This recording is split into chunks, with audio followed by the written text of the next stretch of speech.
Assalamualaikum warahmatullahi wabarakatuh. Perkenalkan, nama saya Rohil Wardah Supairoh dengan NIM 0435995586 dari Program Studi Teknologi Pendidikan Universitas Terbuka Jakarta. Di video ini saya akan mempresentasikan hasil rangkuman materi dari pertemuan 1 hingga pertemuan 7 mata kuliah Teknologi Pendidikan dalam Pendidikan Jarak Jauh. Teknologi Pendidikan dalam Pendidikan Jarak Jauh. Profil diri, saya adalah mahasiswi semester 4 Program Studi Teknologi Pendidikan Universitas Terbuka Jakarta. Saya lahir di Tangerang 10 Januari 2003. Aktivitas saya saat ini selain kuliah ialah menjadi seorang shadow teacher di Sekolah Alam Tangerang Mekar Bakti. Materi pada persentase ini membahas tentang konsep dasar teknologi pendidikan, teori pendidikan jarak jauh, konsep dasar dan ciri pokok, mengapa pendidikan jarak jauh, berbagai variasi praktik penting dalam pendidikan jarak jauh, fungsi teknologi pendidikan dalam pendidikan jarak jauh, penggunaan teknologi pendidikan, dan penelitian penggunaan media dalam pendidikan jarak jauh, aplikasi teknologi pendidikan dalam pendidikan jarak jauh, bahan pembelajaran jarak jauh, manajemen pembelajaran dan biaya pendidikan jarak jauh, serta kecenderungan aplikasi teknologi pendidikan dalam pendidikan jarak jauh pada masa mendatang. Konsep dasar teknologi pendidikan. Secara kronologis, berbagai media digunakan mulai dari yang sederhana sampai pada yang canggih. Pada awal tahun 1900-an, pembelajaran menggunakan media cetak, radio, dan audio visual.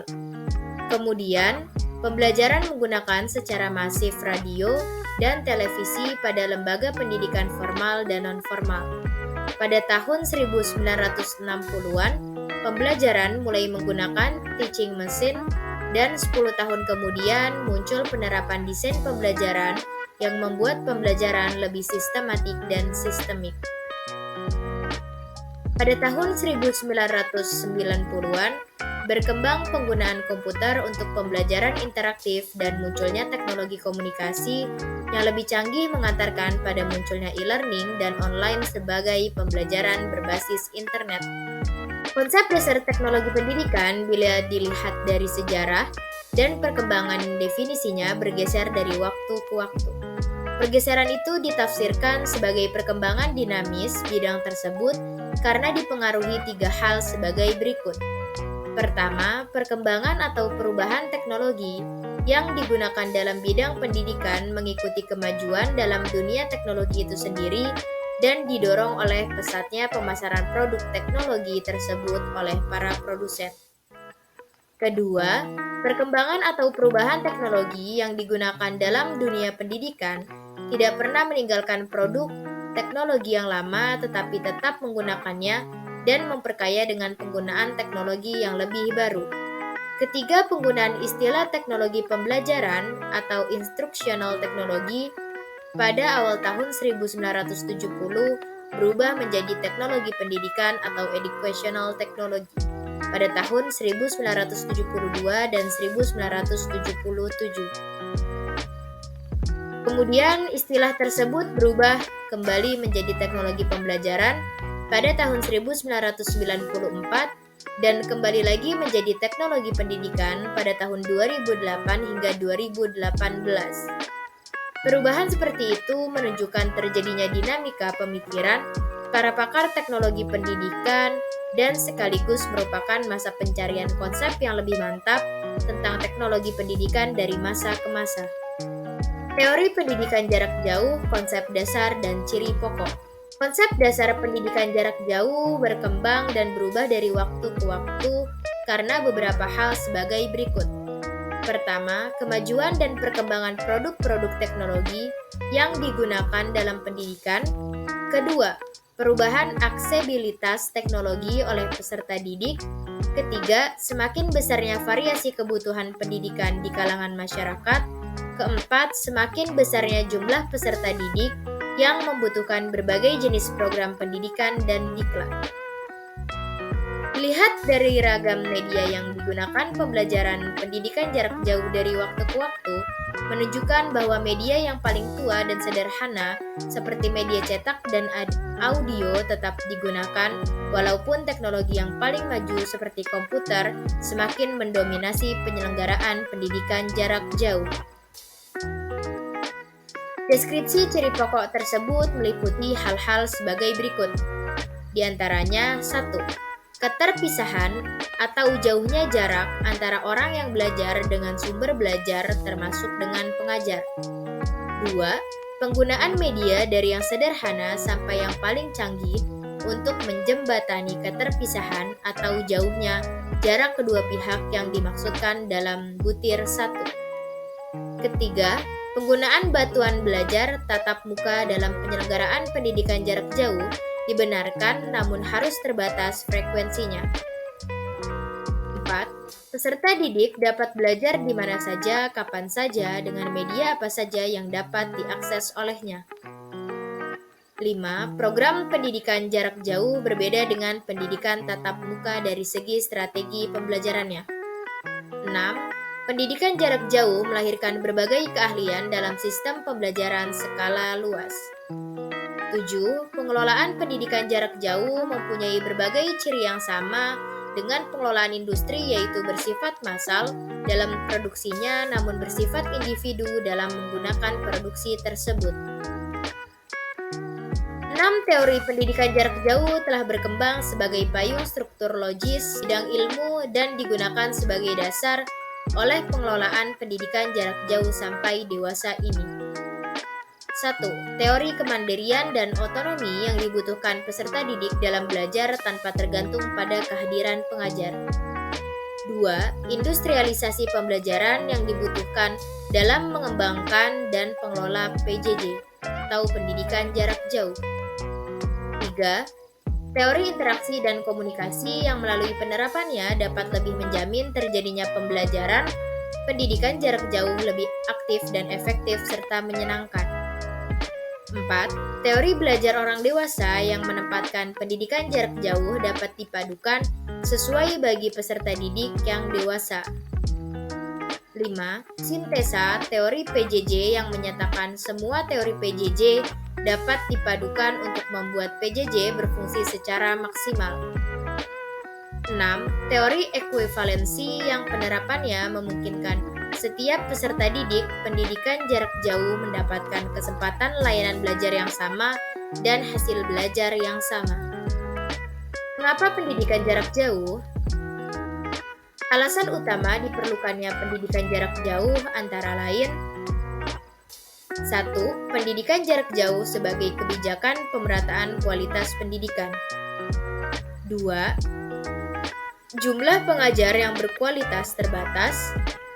3. Sarana dan prasarana pembelajaran tatap muka.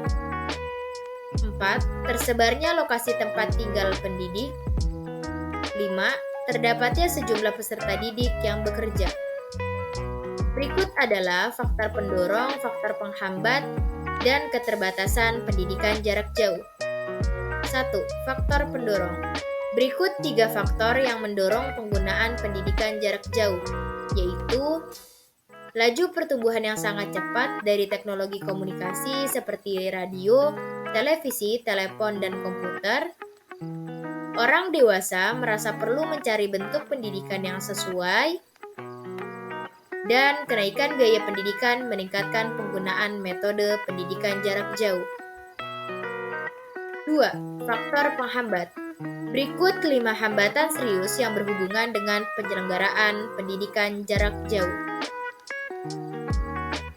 Penolakan organisasi untuk berubah, kekurangan berbagi visi di dalam organisasi penyelenggara, kekurangan kemampuan membuat rencana strategik untuk pendidikan jarak jauh, implementasi yang lambat, dan kesulitan menyesuaikan diri dengan perubahan teknologi. 3. Keterbatasan pendidikan jarak jauh. Berikut ini adalah beberapa keterbatasan pendidikan jarak jauh. Pertama kali memperkenalkan sistem pendidikan jarak jauh. Pendidikan jarak jauh membutuhkan disiplin diri peserta didik. Banyaknya jumlah peserta didik yang putus sekolah di pendidikan jarak jauh atau drop out, efisiensi paket pembelajaran, dan faktor lain seperti usia peserta didik, pengalaman bekerja, dan belajar, serta pengetahuan. Berbagai variasi praktik penting dalam pendidikan jarak jauh. Berbagai variasi belajar yang dialami peserta didik dalam pendidikan jarak jauh dapat diidentifikasi dengan variasi penggunaan teknologi dan pendekatan konsep-konsep seperti online learning, e-learning, cyber learning, virtual learning, sinkronus dan asinkronus, distributed learning, hybrid atau blended, dan mobile learning. Variasi praktek penting dalam pendidikan jarak jauh ditunjukkan dengan berbagai terminologi yang antara lain mencakup 1. Pendidikan terbuka jarak jauh atau PTJJ, 2. Modus pembelajaran tunggal dan rangkap, 3. Belajar mandiri, dan yang terakhir 4. Berpusat pada pengajar dan berpusat pada peserta didik. Fungsi teknologi pendidikan dalam pendidikan jarak jauh. Teknologi pendidikan berkontribusi terhadap penyelenggaraan pendidikan jarak jauh dalam berbagai hal sebagai berikut. Penggunaan pendekatan sistem dalam memecahkan masalah pendidikan jarak jauh yang dimulai dengan menganalisis masalah, mengidentifikasi berbagai kemungkinan, penyebab, dan menentukan solusi yang dapat mengatasi masalah. Pemecahan masalah dalam pendidikan jarak jauh tidak terlepas dari penggunaan pendekatan sistem dalam pengembangan masalah bahan pembelajaran, agar bahan pembelajaran pendidikan jarak jauh mempunyai berbagai karakteristik sebagai berikut. 1. Self-instructional, 2. Self-explanatory, 3. Self-paced learning, 4. Self-contained, 5. Individualist instructional materials, 6. Communicate and interactive, 7. Multimedia computer based material, 8. Support by tutorial and study group. Manajemen pendidikan jarak jauh menganut berbagai prinsip, seperti pembelajaran yang berfokus pada peserta didik, penggunaan sumber belajar dalam skala luas, fungsi studi dan praktek etis, penggunaan teknologi dalam PJJ, dan penggunaan teknologi tepat guna. Penerapan berbagai prinsip tersebut menjamin terlaksanaannya pengolahan yang komprehensif, sistematik, efektif, dan efisien. Penggunaan teknologi pendidikan dan penelitian penggunaan media dalam pendidikan jarak jauh. Penggunaan teknologi pendidikan secara luas baik tingkat makro maupun mikro melibatkan proses yang sistematik untuk memfasilitasi proses pembelajaran dan hasil belajar serta meningkatkan kinerja peserta didik. Di dalamnya banyak melibatkan penggunaan media dan prinsip komunikasi yang sama dengan penggunaan pendidikan jarak jauh dalam memecahkan masalah, kualitas, dan daya jangkau pendidikan. Secara prosedural, proses pengembangan sistem pembelajaran dalam teknologi pendidikan digunakan pula dalam pendidikan jarak jauh. Konsep dalam pendidikan jarak jauh digunakan pula dalam teknologi pendidikan, misalnya konsep komunikasi dua arah. Berikut ini disampaikan beberapa macam media komunikasi yang dapat digunakan dalam pendidikan jarak jauh, yaitu telepon, jaringan televisi dua arah, pendidikan jarak jauh dengan bantuan komputer, satelit, media massa, radio, dan televisi pendidikan, serta internet. Penggunaan media pada perguruan tinggi jarak jauh di Asia bervariasi mulai dari media cetak, radio, video, televisi, CD, dan komputer atau internet. Penggunaan berbagai media tersebut disesuaikan dengan ketersediaan dan aksesibilitas infrastruktur di setiap perguruan tinggi. Semakin maju perguruan tinggi, semakin besar pula penggunaan komputer atau internet, namun tanpa meninggalkan sama sekali media yang lebih tua dan sederhana. Berbagai penelitian tentang penggunaan media terhadap hasil belajar menunjukkan bahwa tidak ada perbedaan pengaruh antara penggunaan satu media dengan media yang lainnya. kecuali bila suatu media digunakan secara terkombinasi dengan media lain. Penelitian terbaru mengenai penggunaan media dalam pendidikan jarak jauh menunjukkan bahwa hasil belajar melalui online lebih baik daripada tatap muka. Waktu belajar yang lebih lama, akses lebih banyak terhadap bahan pembelajaran, dan berkolaborasi dengan cara berbeda dengan peserta didik yang belajarnya secara tradisional. Aplikasi teknologi pendidikan dalam pendidikan jarak jauh. Berikut adalah kualitas, kuantitas, dan relevansi. Kualitas pendidikan mencakup jumlah peserta didik dan media, kuantitas pendidikan mencakup wilayah layanan dan biaya pendidikan, relevansi pendidikan mencakup kesesuaian proses pembelajaran dengan kompetensi tenaga kerja dan mutu proses pembelajaran dan hasil belajar peserta. Sistem peluncuran. Sistem peluncuran dapat diklasifikasikan sebagai berikut. 1. Model peluncuran konvensional. 2. Model peluncuran berbasis standalone komputer. 3. Model peluncuran berbasis internet atau intranet. 4. Model peluncuran blended learning. 5. Model peluncuran internship dan mentoring. Bahan pembelajaran jarak jauh. Berikut tahapan penelitian dan pengembangan, di antaranya analisis komponen-komponen pembelajaran yang terdiri dari tujuan pembelajaran umum, analisis pembelajaran, mengidentifikasi kompetensi dan karakteristik awal peserta didik, serta mendeskripsikan konteks lingkungan pembelajaran peserta didik, merumuskan tujuan pembelajaran khusus atau tujuan kinerja, mengembangkan instrumen penelitian hasil belajar, mengembangkan strategi pembelajaran. Mengembangkan dan memilih bahan pembelajaran untuk menghasilkan draft awal bahan pembelajaran. Mendesain dan melakukan evaluasi formatif terhadap pembelajaran, serta merevisi draft awal bahan pembelajaran sampai menjadi bahan pembelajaran final yang siap pakai.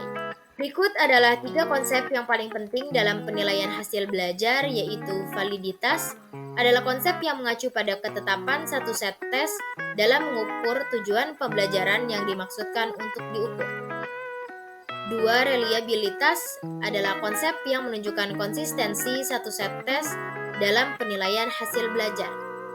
3. Dapatnya digunakan adalah konsep kepraktisan suatu tes dilihat dari segi pengadministrasian penyelenggaraannya. Manajemen pembelajaran dan biaya pendidikan jarak jauh.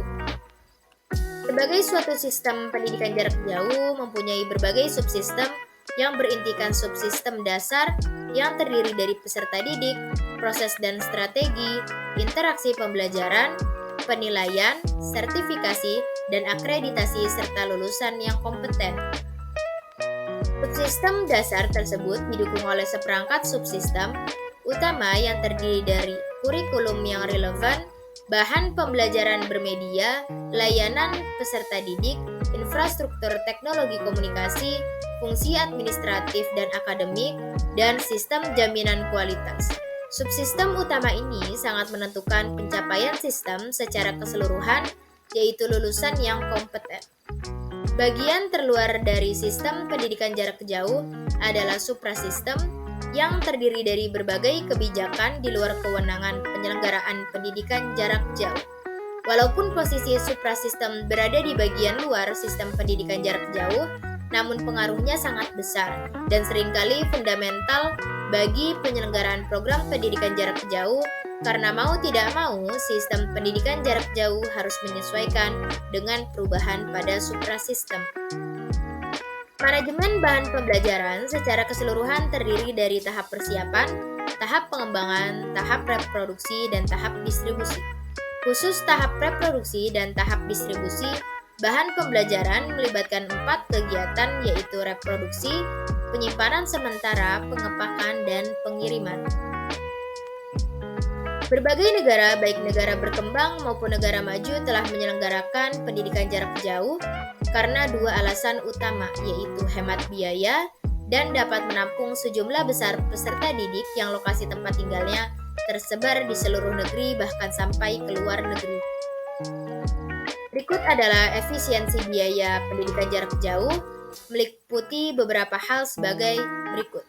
Di antaranya, tidak perlu membayar biaya asrama tempat tinggal, tidak perlu membayar biaya transportasi yang besar untuk datang ke ruang kelas dalam frekuensi yang besar, tidak perlu kehilangan pekerjaan karena proses pembelajarannya dapat dilakukan kapan saja dan di mana saja sambil bekerja.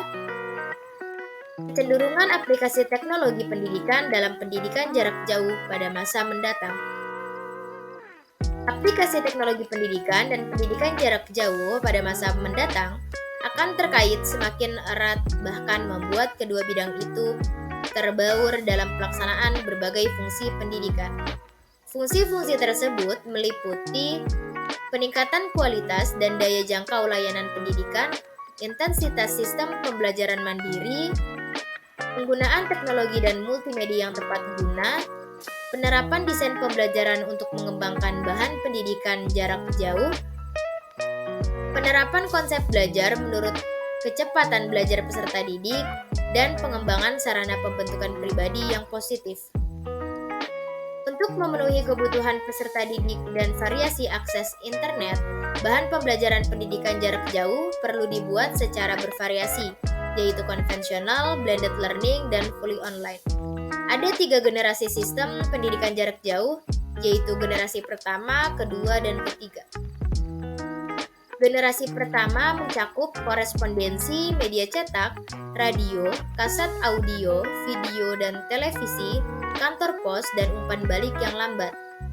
Generasi kedua mencakup berbasis internet, diskusi, chatting, simultan atau sinkronus, serta tertunda atau asinkronus.